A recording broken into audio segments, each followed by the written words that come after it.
For all those times you stood by me, for all the truth that you made me see, for all the joy you brought to my life, for all the wrong that you made right, for every dream you made come true, for all the love I found in you, I'll be forever thankful, baby.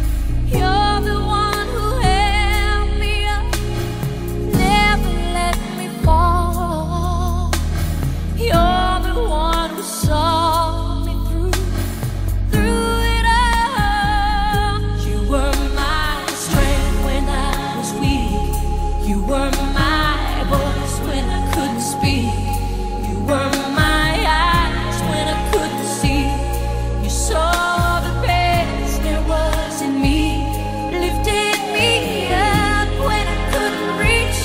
You gave me faith 'cause you believe I'm everything I am because you loved me.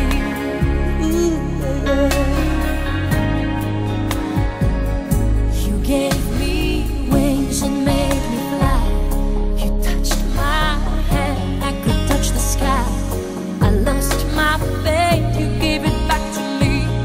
You said no star was out of reach. You stood by me and I stood tall. I had your love, I had it all. I'm grateful for each day you gave me. Maybe I don't know that much, but I know this much is true. I was blessed because I was loved by you. You were my strength when I was weak. You were my strength. You were my voice when I couldn't speak. You were my eyes when I couldn't see. You saw the best there was in me, lifted me up when I couldn't reach. You gave me faith 'cause you believed I'm everything I am because you loved me.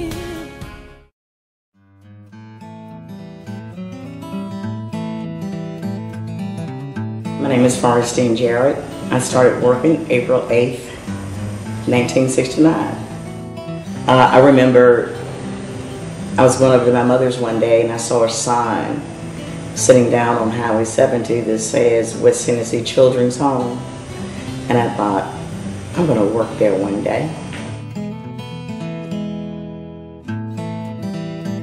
I came to work for the state of Tennessee in Arlington in December of 1969, right after it had opened. I was in accounting. I was actually did the payroll and worked on budgets. My name is Linda Burton, and I started for Arlington Developmental Center May the 20th, 1968. At that time, Arlington Developmental Center was called Arlington Hospital and School. I was hired to help the procurement department order all the equipment, supplies necessary to open the facility. Ironically, the first local purchase order that you could go into a store and buy was $10. That's all you could spend without doing a requisition and sending it to Nashville. When the local moved up to $50, we was woo-wee. we moved up in the world. The first citizens moved into the homes in 1969. So when Arlington Hospital and School opened, the first admissions came from Clover Bottom. They had parents in Memphis and in West Tennessee, so they came here. When the speech and hearing department would take citizens to the zoo, you would sign out a citizen and you were responsible for that citizen. And we went to the zoo and I was responsible for this one citizen. And I was just diddly-bopping along, wasn't paying attention where I was going. And he grabbed a hold of my arm and he said, "Miss Linda, look out, you're going to get hit by that car." But, you know, he was my protector. I wasn't his protector that day. He was my protector. And I always thought about him. One of my very strongest memories, Holly, is being in accounting. Very often when a child was born with that kind of a handicap, then they ended up at Arlington Development Center as an infant. Our Holly unit, which is on the third floor of the Baker building, focused on those individuals. We spent our lunch hour up there rocking those babies, and it was a wonderful experience for me. When I started here, my daughter was like 7 years old. You rear your kids here, you see your grandkids, and they become adults. Well, one good fun thing, and you can edit this if you need to. I used to take Middle East belly dance. Several people out here started taking it. And when Mr. Fred Nowak, the assistant superintendent, was going to retire, his secretary asked would I belly dance for him. He wanted to see me belly dance. Very shy, naive, but I agreed to do it. And it was hard because I knew the employees here. The cafeteria was full that day. And I belly danced for Mr. Nowak.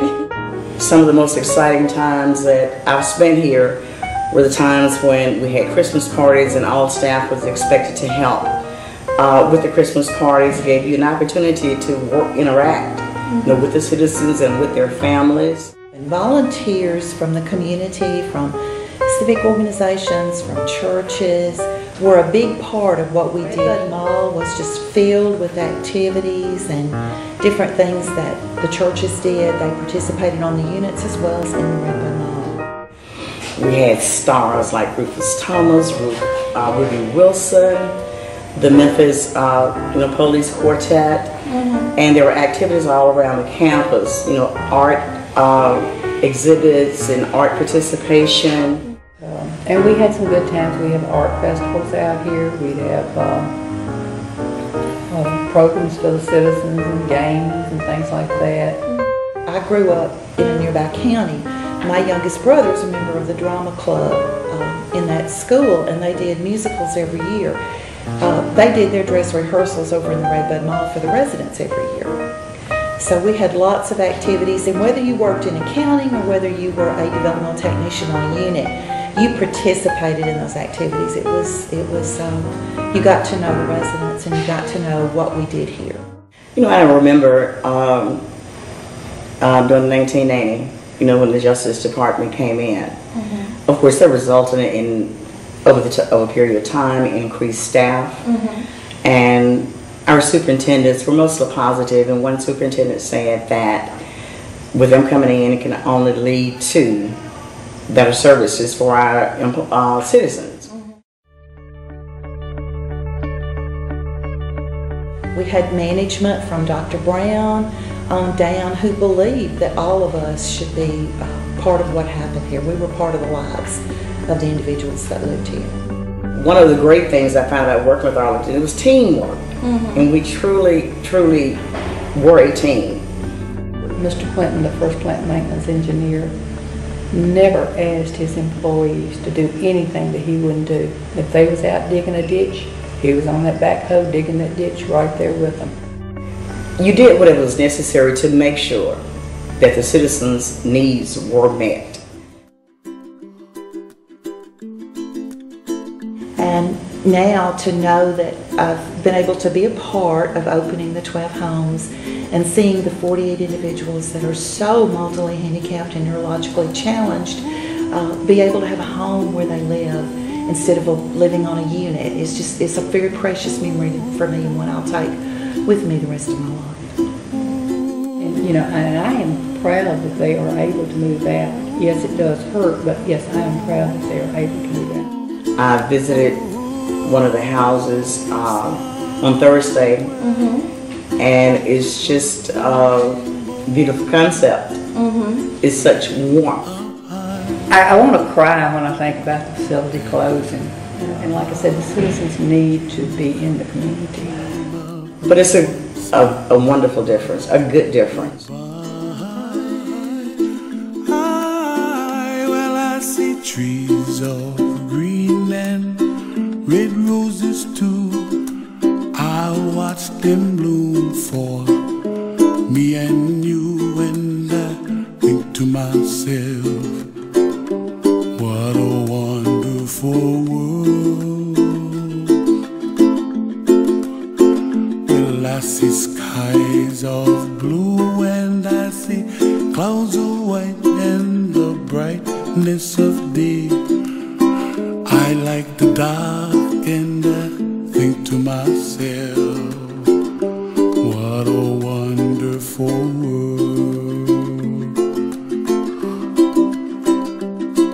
The colors of the rainbow, so pretty in the sky, are also on the faces of people passing by.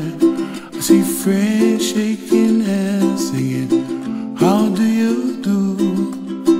They really say, I love you. I hear babies cry and I watch them grow. They'll learn much more than we'll know. And I think to myself, what a